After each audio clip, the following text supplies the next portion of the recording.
J'ai demandé un changement de titre. Mon patron a dit, les titres sont pour les chefs. Tu n'es qu'un codeur. J'ai démissionné sur le champ. Il ne savait pas que j'avais écrit la clé de chiffrement pour toute la base de données. Quand le système l'a verrouillé dehors 48 heures plus tard, il m'a offert le triple de mon salaire pour revenir. J'ai dit non. Salut, Reddit. Mon patron m'a dit que les titres sont pour les chefs, et que je ne suis qu'un codeur.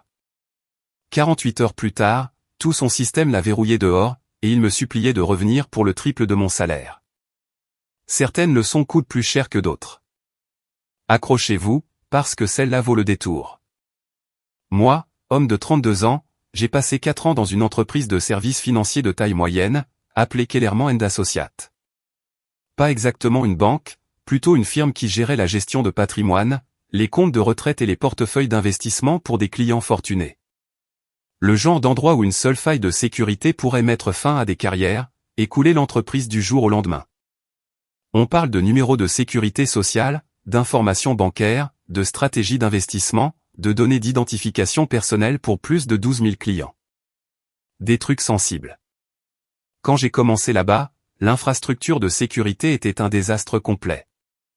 Je parle de mots de passe stockés dans des fichiers texte bruts sur un disque partagé auquel n'importe qui pouvait accéder. Des protocoles de chiffrement qui n'avaient pas été mis à jour depuis 2015. Une architecture de base de données maintenue par du ruban adhésif, de l'espoir, et toutes les prières que le précédent gars de l'informatique avait murmurées avant de démissionner, 6 mois avant mon arrivée. Personne n'avait touché au système backend depuis son départ. La direction ne comprenait pas la technologie, et ne voulait pas la comprendre. Il voulait juste que les choses fonctionnent quand il cliquait sur des boutons. Mon titre officiel était développeur de système. Classification de niveau débutant selon leur service RH. Même si le travail réel exigeait une expertise de niveau senior dans environ 6 spécialisations différentes, j'avais été embauché pour maintenir le code existant et gérer le dépannage de base. Ce que j'ai fait en réalité au cours des 4 années suivantes, c'est reconstruire toute leur infrastructure de sécurité à partir de zéro. Pendant qu'ils me payaient comme si je réapprovisionnais le papier de l'imprimante et montrais aux gens comment réinitialiser leur mot de passe de messagerie. La première semaine au travail, j'ai effectué un audit de sécurité de base, juste pour comprendre avec quoi je travaillais. J'ai trouvé 17 vulnérabilités critiques dans la seule base de données client. 17. N'importe quel pirate à moitié décent aurait pu entrer par la porte d'entrée de leur système, tout prendre, et probablement laisser un mot de remerciement en sortant. J'ai tout documenté dans un rapport détaillé avec des évaluations de gravité, des conséquences potentielles et des correctifs recommandés. Je l'ai présenté à mon superviseur direct, le directeur des opérations, un gars nommé Gerald Whitman. Gerald avait la cinquantaine, des cheveux argentés et des costumes coûteux qui valaient probablement plus que mon loyer mensuel. Zéro connaissance technique. Il pensait que le cloud était quelque chose qu'on voyait quand on regardait le ciel. Il a feuilleté mon rapport avec cette expression, comme si je lui avais tendu un document écrit en sumérien ancien. « Est-ce vraiment si sérieux ?» a-t-il demandé. Nous n'avons jamais eu de problème auparavant. J'ai passé 20 minutes à expliquer comment une seule brèche réussie pourrait entraîner des enquêtes fédérales, des amendes réglementaires potentiellement de plusieurs millions, des recours collectifs de clients touchés, et la destruction complète de la réputation de l'entreprise bâtie sur 40 ans. Les services financiers vivent et meurent par la confiance. Perdez cette confiance, et vous perdez tout. Gérald a hoché la tête sans comprendre un seul mot. Ses yeux sont devenus vitreux vers la 8e minute. D'accord, a-t-il dit finalement. Réparez ce qui doit l'être, mais ne laissez pas cela interférer avec vos tâches habituelles. Tâches habituelles signifiant répondre aux tickets du service d'assistance concernant des mots de passe oubliés, des ordinateurs lents, et pourquoi Excel plantait. De vrais défis techniques, un travail très stimulant. J'ai commencé à faire des journées de 12 heures, je venais tôt, je restais tard, je passais les week-ends à rechercher les meilleures pratiques et à tester des solutions dans des environnements sandbox que je construisais sur mon temps libre. J'ai complètement reconstruit le système d'authentification, j'ai jeté le stockage de mots de passe en texte brut, et j'ai implémenté un hachage correct avec un chiffrement salé. J'ai mis en place une authentification multifacteur pour toute personne accédant à des données sensibles. J'ai créé des pistes d'audit pour que chaque tentative d'accès soit enregistrée et traçable. Ensuite, je me suis attaqué au chiffrement de la base de données. C'est là que les choses sont devenues intéressantes. Le chiffrement existant était une blague. Une implémentation de bibliothèque standard que n'importe qui avec un diplôme en informatique pouvait casser en un après-midi. Pour une entreprise de services financiers manipulant autant de données sensibles, nous avions besoin de quelque chose d'imparable, quelque chose de personnalisé, quelque chose qui ferait hocher la tête des régulateurs fédéraux avec approbation. Au lieu qu'ils ne sortent leur carnet de contraventions. J'ai passé 8 mois à concevoir et à construire un cadre de chiffrement propriétaire à partir de zéro. Pas parce que je voulais frimer, mais parce que les solutions prêtes à l'emploi n'étaient pas adéquates pour leurs besoins spécifiques. Les exigences réglementaires, la structure des données, les modèles d'accès, tout pointait vers une solution personnalisée.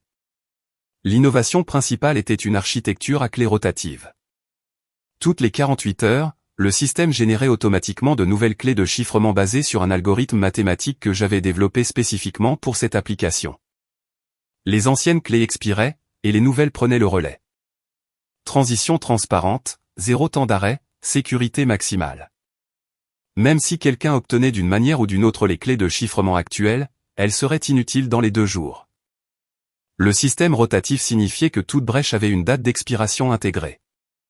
Mais voici le truc avec les systèmes de chiffrement personnalisés que la direction n'a jamais compris. Il nécessite une maintenance continue de la part de quelqu'un qui comprend vraiment comment il fonctionne. L'algorithme de rotation des clés n'était pas du code que j'avais copié de Stack Overflow ou modifié à partir d'un projet open source. Il était construit sur des principes mathématiques que j'avais développés au cours de mois de recherche et de tests. Sans comprendre ces principes, vous ne pouviez pas modifier le système, étendre la période de rotation des clés, ou récupérer d'un scénario de verrouillage si quelque chose tournait mal. J'ai tout documenté méticuleusement, stocké les spécifications techniques dans un emplacement sécurisé auquel moi seul avais accès. J'ai fait en sorte que le système fonctionne parfaitement pendant 3 ans, sans un seul incident, une seule brèche, un seul échec de conformité. L'entreprise est passée d'un cauchemar de sécurité qui poussait les auditeurs à prendre des antiacides, à passer chaque inspection fédérale haut la main.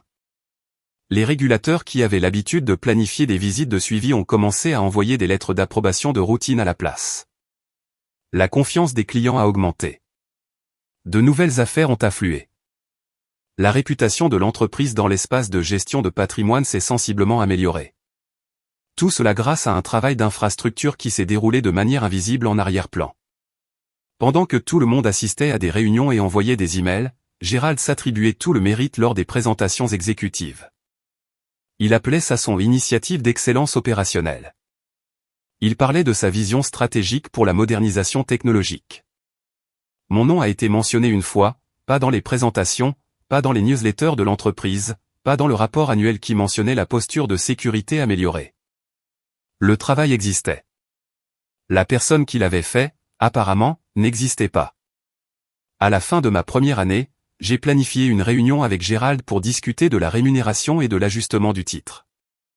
Développeur de systèmes ne reflétait pas ce que je faisais réellement.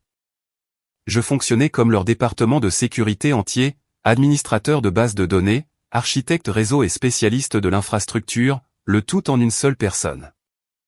Je voulais être ingénieur en sécurité senior au minimum, quelque chose qui correspondait à la réalité de mes responsabilités.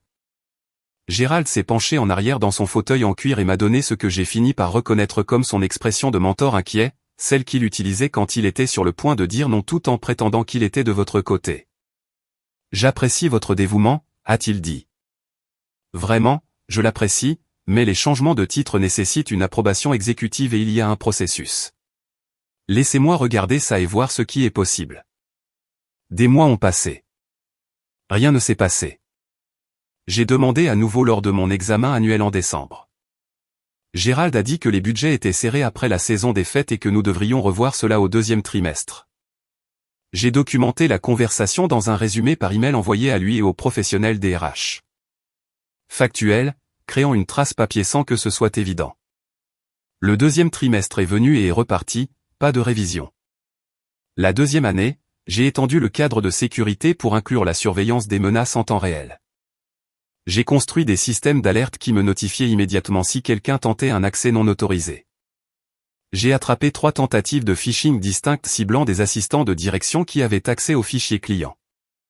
J'ai arrêté les 3 avant qu'aucun dommage ne survienne. J'ai rédigé des rapports d'incidents détaillés. Suggéré des protocoles de formation des employés. Gérald a transmis mes rapports à l'équipe de direction avec son nom en haut. J'ai demandé une augmentation et un changement de titre à nouveau. Je suis venu préparer cette fois avec une étude de marché. Le salaire moyen pour quelqu'un avec mes responsabilités et mon expérience était presque le double de ce que Kellerman me payait. Le titre n'était pas juste une question d'ego ou de vanité. Il affectait les perspectives d'emploi futures, la reconnaissance de l'industrie et la crédibilité interne, quand j'avais besoin que d'autres départements prennent les recommandations de sécurité au sérieux. Gérald a hoché la tête pensivement et a dit qu'il comprenait complètement mes préoccupations. Il a dit qu'il plaiderait pour moi personnellement auprès du comité de rémunération des cadres.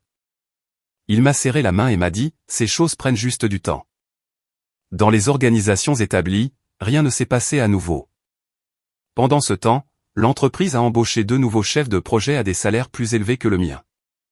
Leur travail consistait à organiser des réunions sur les projets à venir et à envoyer des invitations de calendrier pour les réunions qu'ils avaient organisées. Un travail très stratégique. Ils avaient des titres impressionnants, chef de projet principal, coordinateur de la mise en œuvre stratégique. Aucun des deux ne pouvait expliquer ce qu'était une base de données si vous leur donniez un dictionnaire et 3 heures. La 3e année, j'ai arrêté de demander poliment et j'ai commencé à mettre les choses par écrit. Demande formelle via les canaux RH, preuve documentée des disparités de taux du marché, comparaison avec des rôles similaires dans des entreprises concurrentes, tout professionnel et factuel et impossible à ignorer. Gérald m'a appelé dans son bureau, l'air agacé que je sois passé par les canaux officiels au lieu de faire confiance à ses promesses vagues. Vous rendez cela plus compliqué que nécessaire, a-t-il dit. Les RH ont des processus et de la paperasse et des comités. Je vous ai dit que je m'en occupais. Ça fait 3 ans. Rien n'a changé. Ces choses prennent du temps. Combien de temps? Quel est le calendrier réel? Quels sont les critères spécifiques que je dois remplir?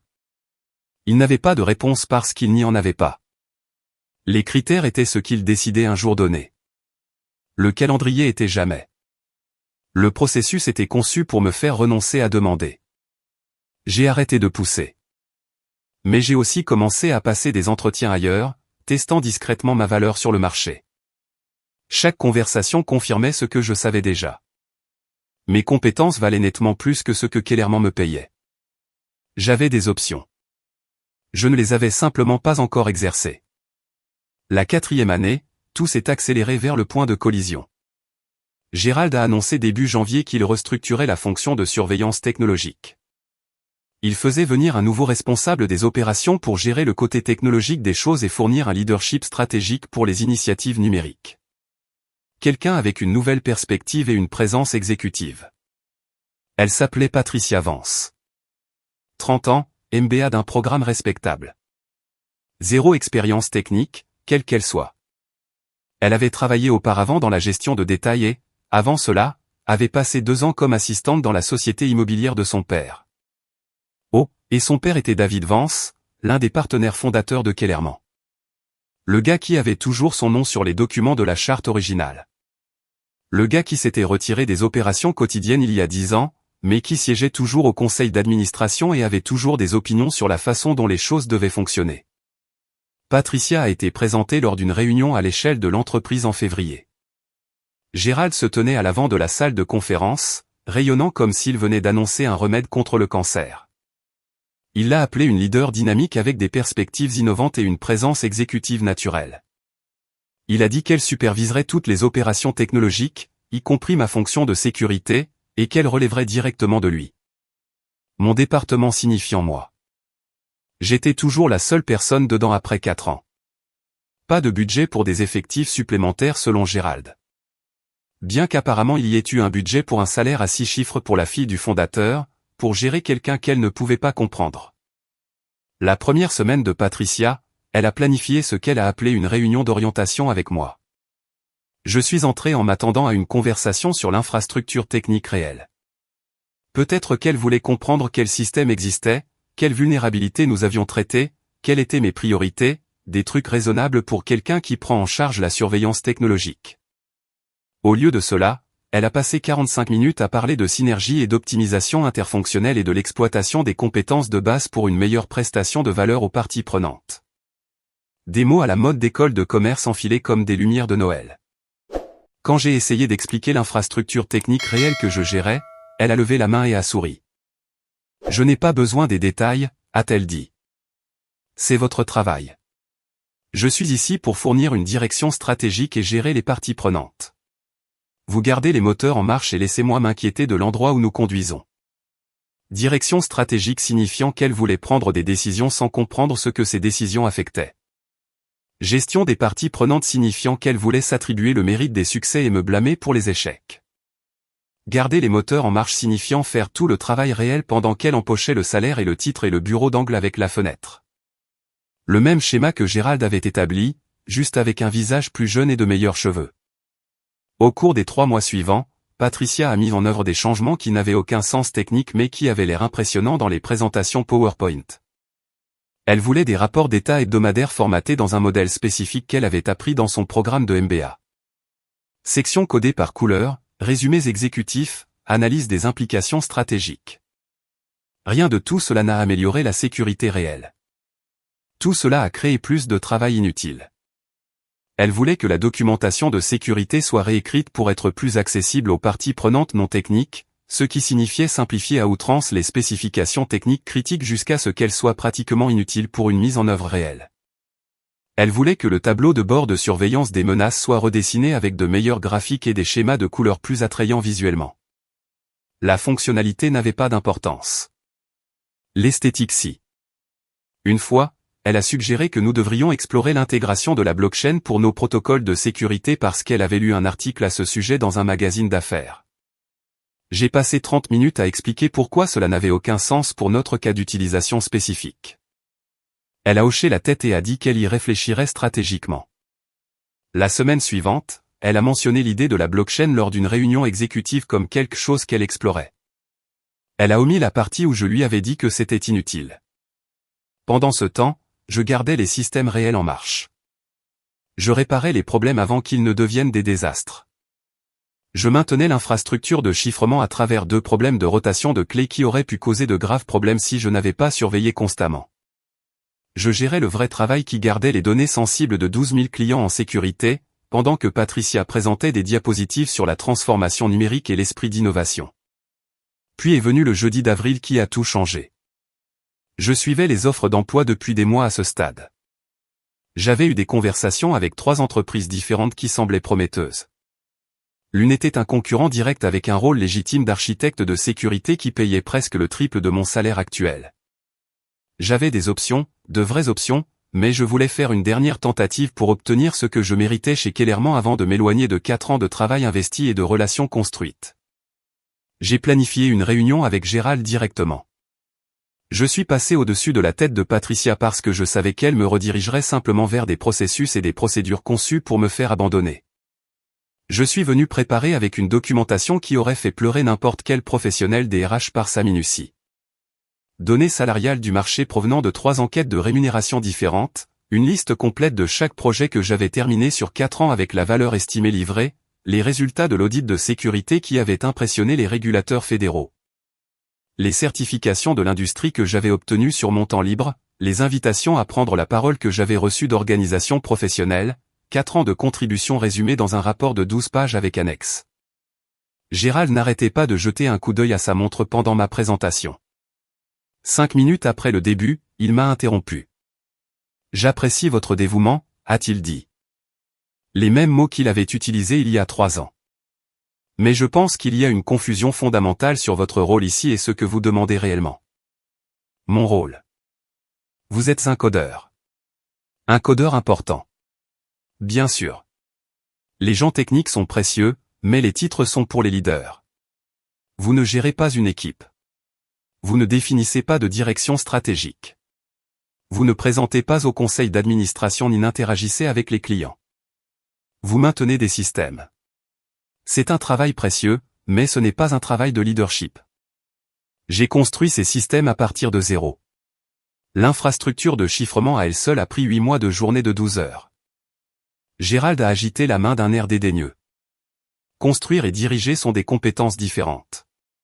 Patricia dirige la stratégie technologique. Vous la mettez en œuvre. C'est la structure que nous avons établie et elle fonctionne bien. Fonctionne bien. Patricia ne comprend pas la première chose de ce que je fais réellement. La semaine dernière, elle m'a demandé pourquoi nous ne pouvions pas simplement utiliser Google pour sécuriser nos données clients. Elle apprend, elle grandit dans le rôle. C'est normal pour tout nouveau leader.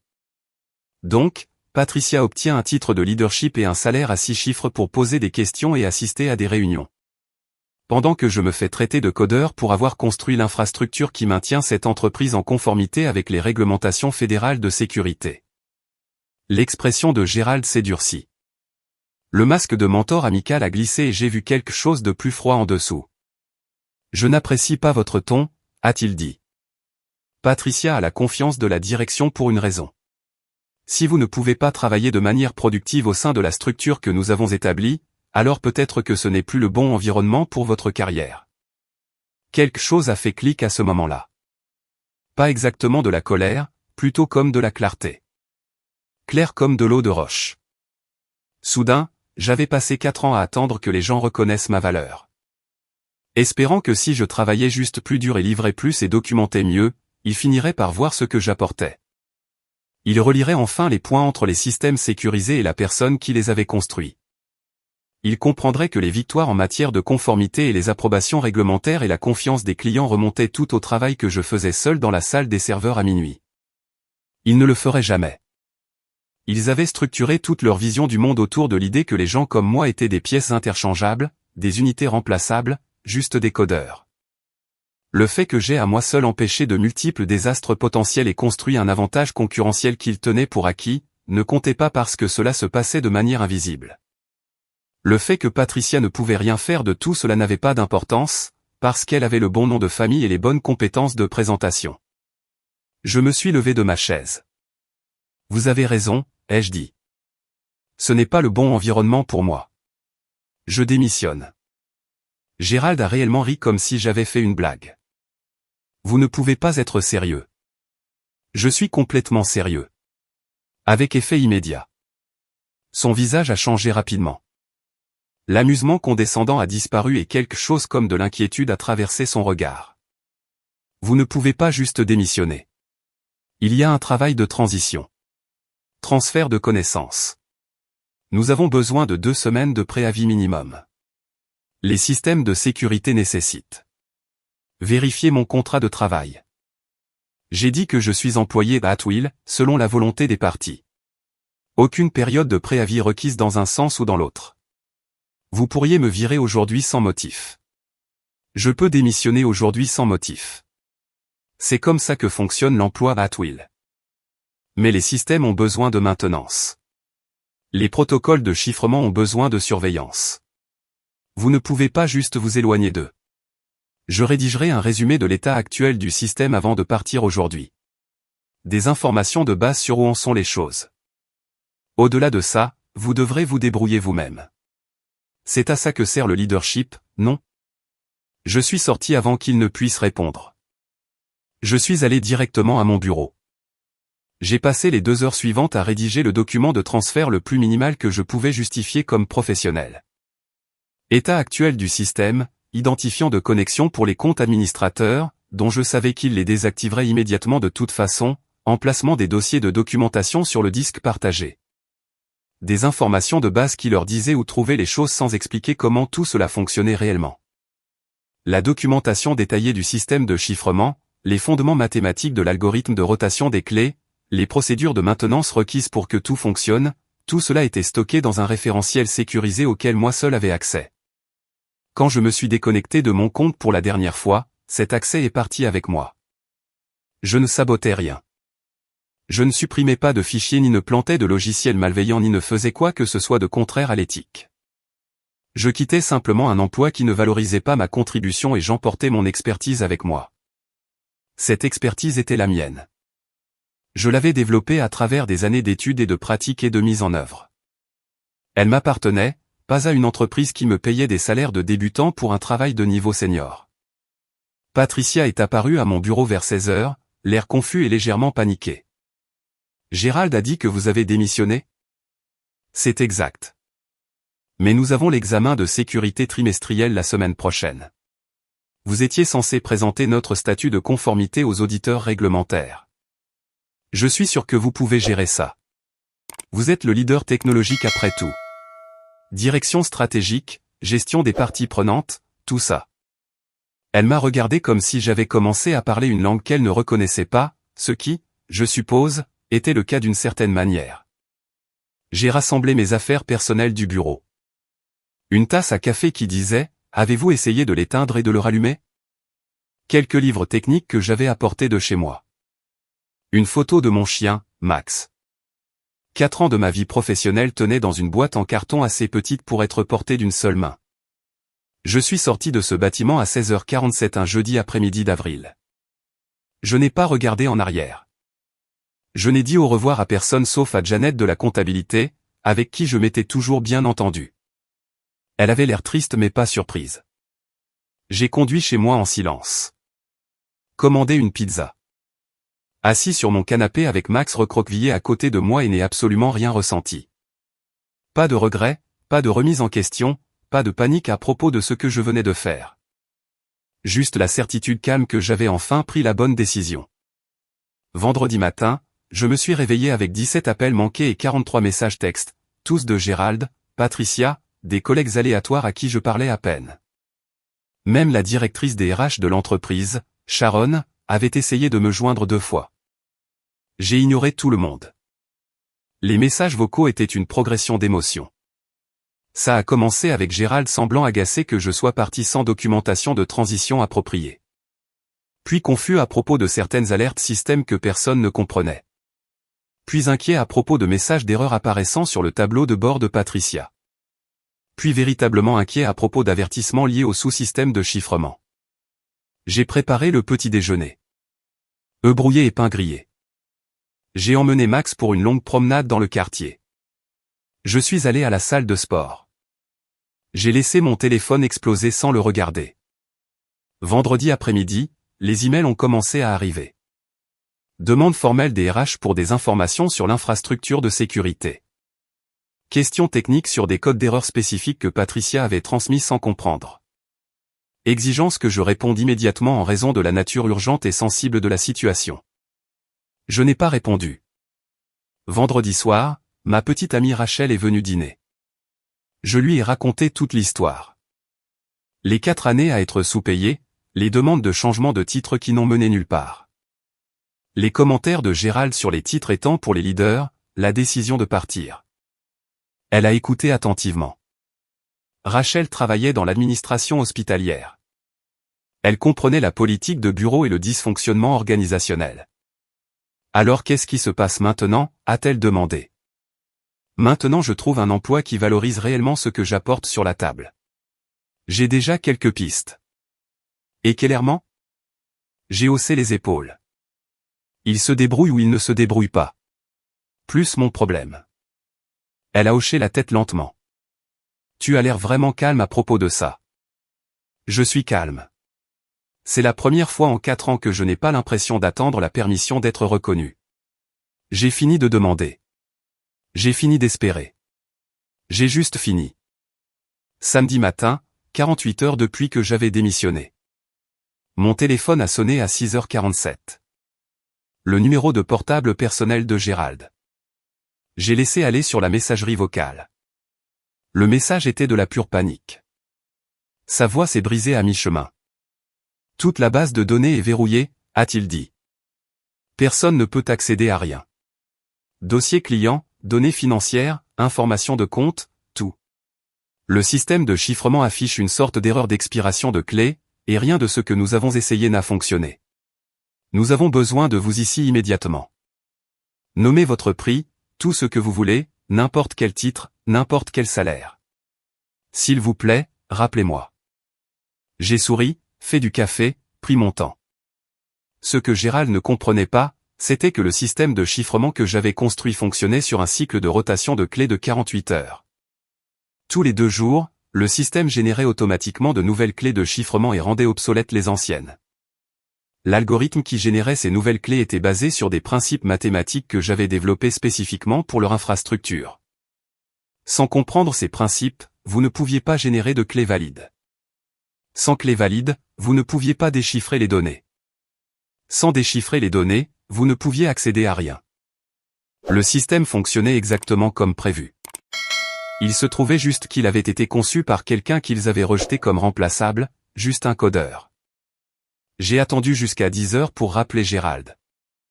Je l'ai laissé mariner dans la panique pendant quelques heures de plus. Il a répondu à la première sonnerie, la voix rauque et désespérée comme s'il n'avait pas dormi. « Dieu merci », a-t-il dit. « Nous avons besoin de vous ici tout de suite. Toute la base de données est complètement inaccessible. Rien ne fonctionne. » Patricia a essayé de joindre le fournisseur de logiciels d'origine, mais ils ont dit que notre système de chiffrement est personnalisé et qu'ils n'ont aucune documentation pour cela. Parce que je l'ai construit à partir de zéro, tu te souviens? Long silence à son bout. Je me souviens que tu m'as dit que je n'étais qu'un codeur, ai-je dit calmement. Que les titres sont pour les leaders, que maintenir des systèmes n'est pas un vrai travail de leadership. Je ne voulais pas dire. Écoute, on pourra discuter de sémantique plus tard. Tout de suite, j'ai besoin que tu viennes réparer ça avant que ça ne devienne un désastre réglementaire. Qu'est-ce que tu offres exactement? Il n'a même pas hésité. Le triple de ton salaire. Titre d'architecte de sécurité senior, n'importe quel titre que tu veux, en fait. Forfait d'avantages complet avec correspondance de retraite améliorée, bureau d'angle, tout ce dont tu as besoin. Juste nomme-le. J'ai laissé ça reposer un moment, savourer, pour être honnête. 4 ans à être sous-payé et sous-évalué et rejeté comme interchangeable, et soudain ma valeur était claire comme de l'eau de roche. Pas parce qu'ils avaient gagné un nouveau respect pour mes capacités ou reconnu la valeur que j'avais fournie tout au long. Parce qu'ils étaient désespérés. Non, ai-je dit. Non. Qu'est-ce que tu veux dire non? Je veux dire, je décline ton offre. Je ne travaille plus là-bas. Je n'ai aucun intérêt à travailler là-bas à nouveau. Mais tu dois nous aider. Nous avons des obligations envers les clients, des exigences réglementaires. Si ces données restent verrouillées, nous pourrions faire face à une enquête fédérale. Nous pourrions perdre notre licence d'exploitation. Ça ressemble à un problème de leadership. Peut-être que Patricia peut fournir une direction stratégique. Ce n'est pas drôle. La voix de Gérald est montée. Des gens pourraient perdre leur emploi à cause de ça. L'entreprise pourrait couler. 12 000 clients pourraient avoir leurs informations financières piégées dans un système auquel personne ne peut accéder. Tu aurais dû penser à ça avant de me dire que mon travail n'avait pas d'importance. J'ai raccroché. Le reste du samedi a été paisible.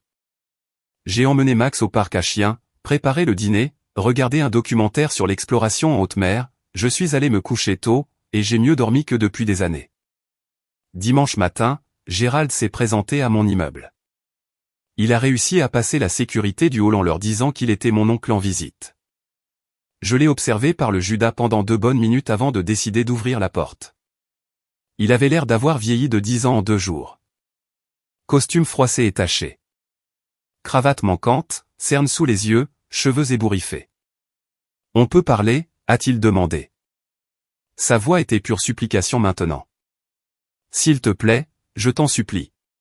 Quoi qu'il se soit passé entre nous, quoi que j'ai dit, je m'excuse. Je m'excuse complètement. L'entreprise a besoin de toi. J'ai besoin de toi. L'entreprise a eu 4 ans pour me montrer qu'elle valorisait ma contribution. Elle a choisi de ne pas le faire. Tu as choisi de ne pas le faire. Nous avons fait des erreurs. J'ai fait des erreurs. Je l'admets volontiers. Mais punir 12 000 clients à cause des échecs de la direction n'est pas juste pour eux. Je ne punis personne, ai-je dit. J'ai quitté un emploi où j'étais sous-payé et manqué de respect.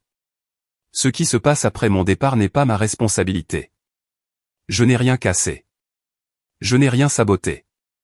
J'ai simplement arrêté de maintenir des systèmes qui nécessitaient mon expertise pour fonctionner. La mâchoire de Gérald s'est serrée. Nous pourrions engager des poursuites judiciaires. Tu as clairement conçu ce système pour échouer intentionnellement si jamais tu partais. J'ai conçu le système pour être sécurisé au maximum pour les données sensibles de vos clients. Cette sécurité inclut un chiffrement sophistiqué qui nécessite une maintenance continue par du personnel qualifié. Vous avez choisi de ne pas développer ce personnel qualifié. Vous avez choisi de sous-payer et de renvoyer la seule personne qui comprenait le système. C'est de votre faute. Mais vous êtes libre de faire examiner mon travail par vos avocats. Tout ce que j'ai fait était documenté, autorisé, et dans le cadre de mon emploi. Je n'ai pas posé de piège. Je n'ai pas créé de porte dérobée. Je suis simplement parti. Il est resté là dans mon embrasure de porte pendant un long moment. Le désespoir dans ses yeux s'est transformé en quelque chose de calculateur, essayant de trouver un autre angle, un autre point de levier. Que faudrait-il, a-t-il demandé finalement. Pas pour revenir définitivement. Pas même pour travailler pour nous à nouveau. Juste pour réparer ce problème unique. Restaurer l'accès, faire fonctionner les systèmes, base de consultants, n'importe quel taux horaire que tu veux. J'y ai réfléchi attentivement, pas parce que j'étais tenté, mais parce que je voulais m'assurer que ma réponse était absolument claire et sans ambiguïté. Rien, ai-je dit. Il n'y a rien que tu pourrais offrir qui me ferait t'aider. Pas d'argent, pas de titre, pas d'excuses. Pas parce que je veux me venger ou que je veux te voir souffrir, parce que je ne veux aucune relation, quelle qu'elle soit. Avec une entreprise qui ne valorise les gens que lorsqu'elle est désespérée. Tu as eu 4 ans pour me traiter équitablement. Tu as choisi de ne pas le faire. Ce choix a des conséquences. Je ne te dois rien. Je ne dois rien à Kellerman. Et je ne vais certainement pas te sauver d'une situation que tes propres décisions ont créée. J'ai fermé la porte. Il est resté là pendant une autre minute. Je l'ai entendu partir finalement. Lundi matin, j'avais 3 entretiens prévus avec des entreprises avec lesquelles je cultivais des relations depuis des mois. De bonnes entreprises avec une rémunération compétitive et des cultures qui semblaient réellement valoriser l'expertise technique. J'ai passé la journée à avoir de vraies conversations avec des gens qui comprenaient ce que j'apportais sur la table. Des gens qui posaient des questions intelligentes sur mon expérience et semblaient sincèrement intéressés par les réponses. Pendant ce temps, Kellerman & Associates était en mode crise totale. J'en ai entendu parler plus tard par Janet, qui était restée en contact par SMS. Patricia avait essayé d'embaucher des consultants d'urgence pour casser le chiffrement. 4 entreprises de sécurité différentes ont examiné le système et ont dit qu'il faudrait des semaines pour faire de l'ingénierie inverse, en supposant que ce soit même possible. Les fondements mathématiques étaient trop spécialisés, trop personnalisés. Gérald a essayé de contacter des professeurs de mon ancienne université, pensant qu'ils pourraient aider avec l'algorithme. Impasse. Les mathématiques étaient mon travail original, pas quelque chose que j'avais appris dans un cours. Le conseil d'administration a tenu une réunion d'urgence lundi soir, a discuté des options allant du paiement de n'importe quel montant que je demandais, à la poursuite en justice pour ce qu'ils appelaient un sabotage intentionnel. Leur conseiller extérieur a fortement déconseillé la voie légale. Je n'avais enfreint aucune loi. Je n'avais violé aucun contrat. Tout ce que j'avais fait était complètement légitime.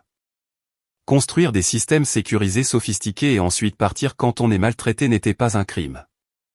C'était juste du bon sens.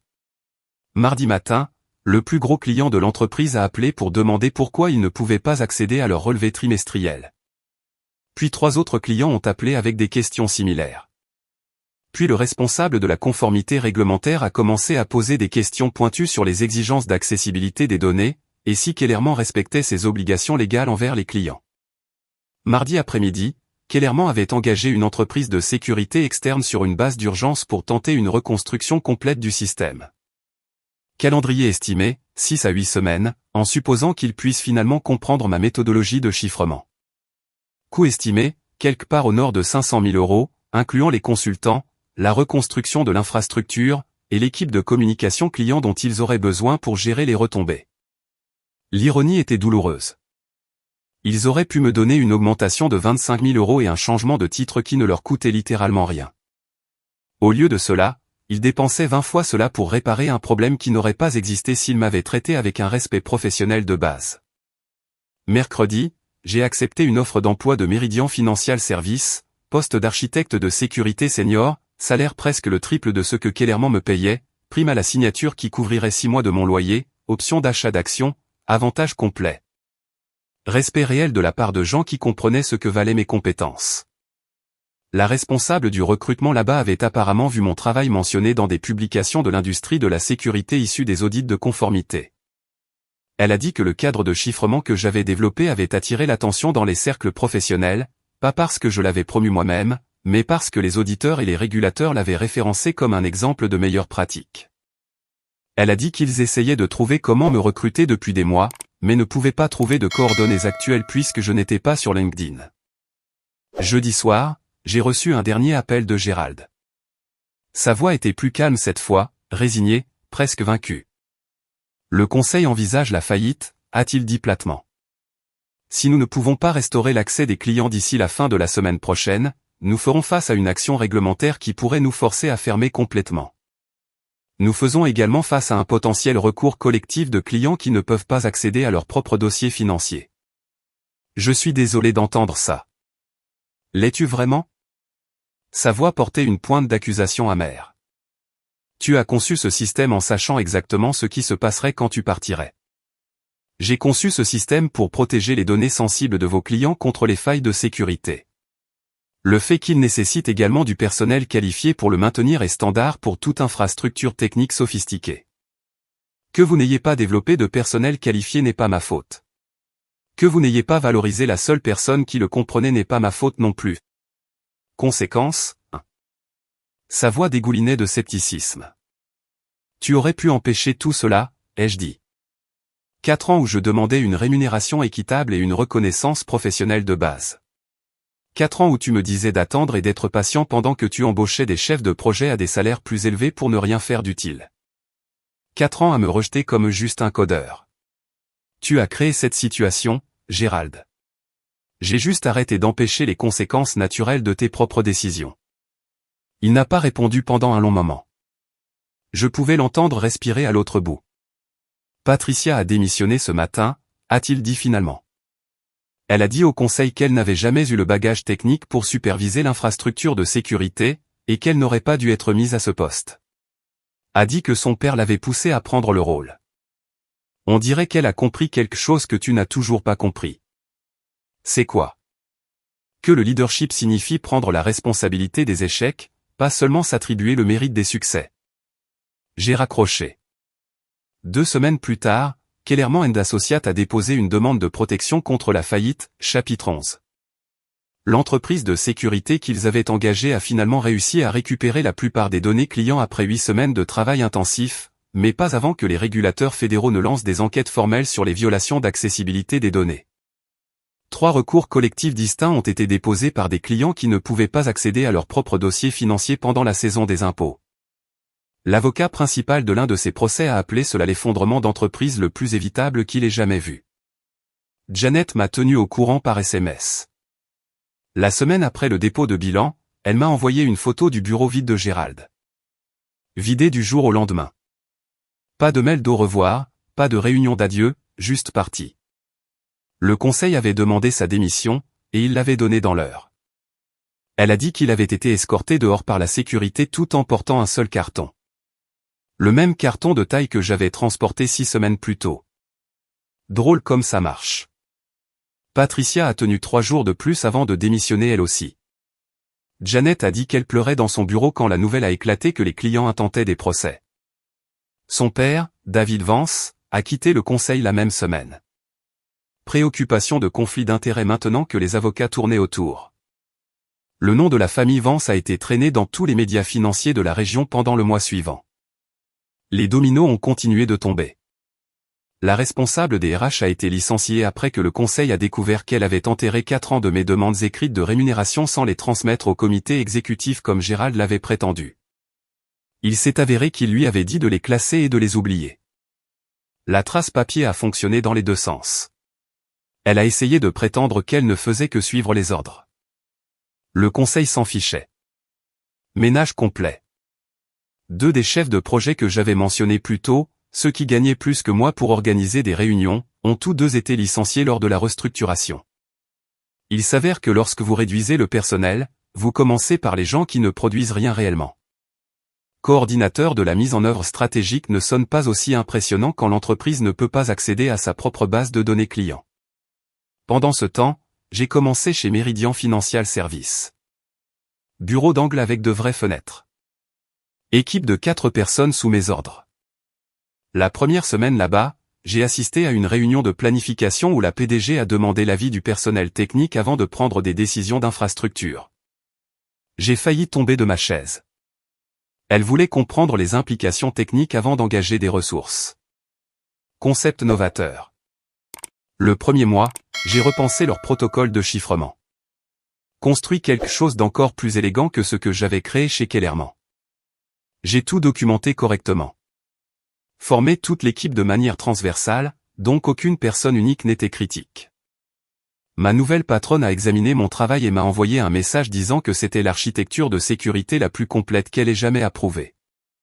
A demandé si je serais prêt à la présenter au conseil. J'ai dit oui. Cette présentation a conduit à une augmentation de budget pour mon département. Nouvel équipement, 2 embauches supplémentaires, des ressources que j'avais suppliées à Gérald chez Kellerman, et qu'il avait toujours dites ne pas être dans le budget. 3 mois plus tard, j'ai reçu un message LinkedIn de quelqu'un chez le Kellerman restructuré. Nouveau directeur informatique qu'ils avaient embauché pour reconstruire à partir de zéro. A dit qu'il avait entendu dire que j'étais le meilleur de la région. Voulait les piquer mon cerveau sur l'architecture de sécurité. Offert de payer des tarifs de consultant. Je n'ai pas répondu. Une semaine plus tard, il a envoyé un nouveau message. A dit qu'il luttait vraiment. L'entreprise de récupération avait récupéré les données, mais personne ne comprenait comment construire une infrastructure de sécurité appropriée pour l'avenir. Ils partaient essentiellement de zéro avec une fraction de leur ancienne clientèle et une réputation endommagée. Je n'ai toujours pas répondu. 6 mois après avoir commencé chez Meridian, j'ai été invité à prendre la parole lors d'une conférence de l'industrie sur l'architecture de chiffrement pour les services financiers. Salle comble, beaucoup de questions après. Ma patronne est venue du bureau principal juste pour regarder la présentation. A dit qu'elle voulait voir de quoi il retournait. Un gars est resté en arrière jusqu'à ce que la foule se disperse. S'est présenté comme un consultant qui avait travaillé sur le projet de récupération Kellerman. Gars plus âgé, barbe grise, avait l'air fatigué de cette façon dont les gens ont l'air quand ils ont passé 2 mois à essayer de casser le code de quelqu'un d'autre. C'était votre système, a-t-il dit. J'ai hoché la tête. Ça a pris 3 semaines à mon équipe juste pour comprendre les fondements mathématiques. L'architecture la plus élégante que j'ai jamais vue. Il a sorti son téléphone et m'a montré une capture d'écran. Données salariales des dépôts de bilan. Dossier public. Maintenant, votre rémunération était listée dans la documentation des actifs. Il vous payait ça, a-t-il demandé. Pour construire quelque chose comme ça? Ouais. Il a ri et a secoué la tête. Mes associés juniors gagnent plus que ça. Pas étonnant que vous soyez parti. Honnêtement surpris que vous soyez resté aussi longtemps que vous l'avez fait. Nous nous sommes serrés la main et il est parti. Ma patronne attendait près de la sortie. Elle avait entendu toute la conversation. C'est vrai, a-t-elle demandé à propos du salaire. Chaque mot. Elle a secoué la tête. Leur perte. Notre gain. Janet m'a envoyé un SMS cette même semaine avec la mise à jour finale sur Gérald. Il essayait de se faire embaucher dans d'autres entreprises de gestion de patrimoine en ville depuis des mois. Le mot s'était répandu sur ce qui s'était passé, sur la façon dont il avait chassé la seule personne qui comprenait les systèmes critiques, sur les choses qu'il avait dites lors de cette dernière réunion. 3 entreprises différentes l'avaient interviewé et avaient passé leur tour. Un responsable du recrutement lui a apparemment dit directement que sa réputation le précédait. Aux dernières nouvelles, il faisait du conseil freelance depuis son bureau à domicile. A posté quelque chose sur LinkedIn à propos d'être un conseiller indépendant et dans les entreprises avec l'excellence opérationnelle. La section des commentaires était brutale. Quelqu'un avait mis en lien un article sur l'effondrement de Kellerman. Carrière terminée à 57 ans. J'ai enregistré ce message texte. Pas parce que j'en avais besoin, ça semblait juste bien de l'avoir documenté. Le mois dernier, Meridian m'a promu responsable en chef de la sécurité, CSO. Poste au niveau du conseil. Salaire qui aurait fait s'étouffer Gérald avec son café coûteux. La PDG m'a appelé dans son bureau personnellement pour annoncer la nouvelle. M'a serré la main et a dit qu'ils avaient de la chance de m'avoir, que le conseil avait voté à l'unanimité. J'ai signé le nouveau contrat cet après-midi-là, je suis sorti voir mon équipe et je leur ai parlé de la promotion. Ils ont réellement applaudi. Première fois de ma carrière que des collègues semblaient sincèrement heureux de mon succès au lieu d'en être menacés. Ce soir-là, Je suis rentré à la maison et j'ai trouvé une lettre dans ma boîte aux lettres. Pas d'adresse de retour, enveloppe blanche simple. Je l'ai ouverte au comptoir de la cuisine pendant que Max attendait son dîner. Note manuscrite de Gérald. 2 phrases. J'aurais dû écouter. Je suis désolé. Je l'ai lu une fois, puis je suis allé vers le destructeur de documents et je l'ai passé dedans. Si vous avez apprécié cette vidéo, s'il vous plaît, appuyez sur le bouton s'abonner. Cela aide vraiment la chaîne, et nous aide à vous apporter plus d'histoires, et de meilleures histoires. Merci.